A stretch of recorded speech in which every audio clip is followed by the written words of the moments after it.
আসসালামু আলাইকুম viewers, master অভিজ্ঞতা শেয়ার করতে আবার আপনাদের মাঝে নতুন একটি পাবদা মাছের ভিডিও নিয়ে হাজির হলাম।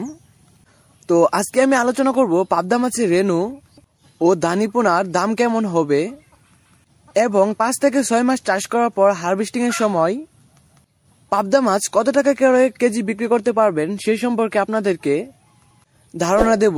তো তার আগে বলে নিচ্ছি, আপনারা যারা আমার চ্যানেলের নতুন মেম্বার তারা এখনই সাবস্ক্রাইব করে নেন এবং আরো নিত্য নতুন ভিডিও পাওয়ার জন্য পাশে থাকা বেল আইকনটি প্রেস করে নেন।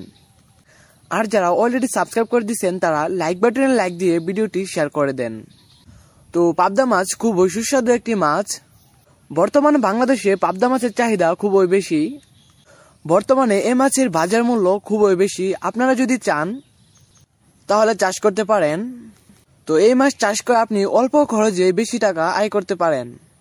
কম খরচে কম জায়গায় বেশি মাছ উৎপাদন করা যায়। তো ভিউয়ার্স, আপনারা চাইলে পাবদা মাছের রেনু পুকুরে অথবা বায়োফ্লকে চাষ করতে পারেন। এই মাছের রেনুগুলো সাধারণত কেজি অথবা হাপা করে বিক্রি করা হয়। এই মাছের রেনুর রেট সময় সাপেক্ষে উঠানামা করতে পারে। তো পাবদা মাছ খুবই সেন্সিটিভ একটি মাছ। এই মাছের রেনুগুলো চাষ করতে হলে ভালোভাবে পুকুর প্রস্তুত করতে হবে। পুকুর প্রস্তুতের ক্ষেত্রে যদি টুকরি হয় তাহলে মাছ চাষের ক্ষেত্রে ব্যাঘাত ঘটতে পারে। তো পাবদা মাছের জন্য পুরাতন পুকুর হলে ভালোভাবে শুকিয়ে ফেলতে হবে। শুকানোর পর প্রতি শতকে 1 কেজি হারে চুন ছিটিয়ে দিবেন।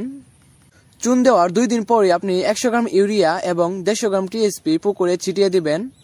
দিবার পর যদি প্রসেস থাকে তাহলে আপনাকে গোবর দিয়ে দিবেন শতাংশ প্রতি 3 কেজি থেকে 4 কেজি হারে। তারপর 3 থেকে 4 ফিট পানি রাখবেন। তো পানি দেওয়ার 4 থেকে 5 দিন পরে আপনারা পুকুরে রেনু দিতে পারবেন।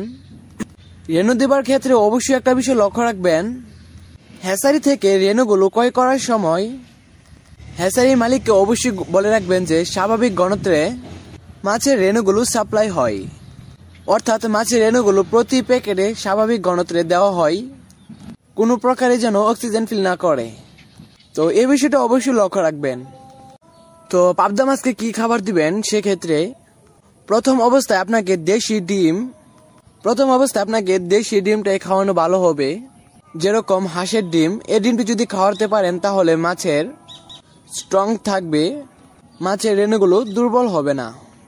পাবদা মাছের রেনুকে 3 থেকে 4 দিন ডিম খাওয়ানোর পরে খুব সহজেই মেগা পাউডার খাওয়াতে পারবেন। মেগা পাউডার খাওয়ানোর নিয়ম হচ্ছে পানির সাথে মিশ্রিত করে আপনাকে খুব তরলভাবে, ঘনত্ব যেন না হয় সেইভাবে আপনাকে পাবদা মাছকে খাবার দিতে হবে।